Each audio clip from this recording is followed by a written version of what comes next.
Torrential rain has flooded cities and small towns, but for those who live off the land, flooded fields mean significant losses in product and revenue.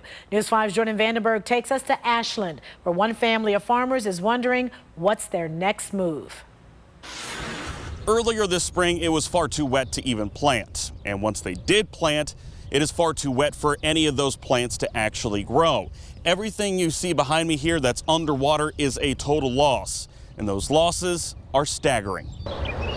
Farming is gambling. And instead of putting his ante on the felt, Charles Kettering puts his money inside fertile ground. We can loosely stay right with the average. This year, that ain't gonna happen now. Instead of a jackpot, Kettering and his son hope to merely break even. A wet early spring delayed the planting of his 800 acres. And an even wetter late spring will destroy nearly a third of his crop, just after it began to take root.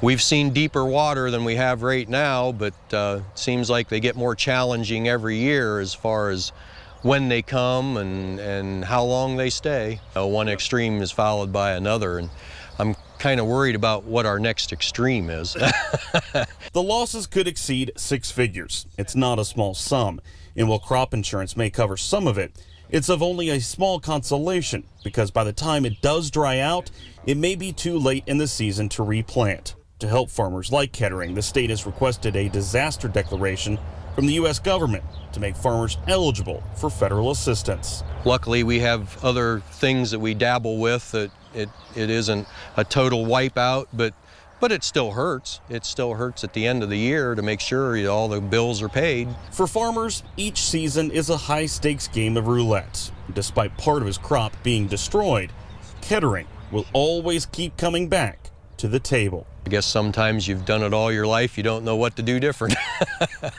In Ashland, Jordan Vandenberg, News 5.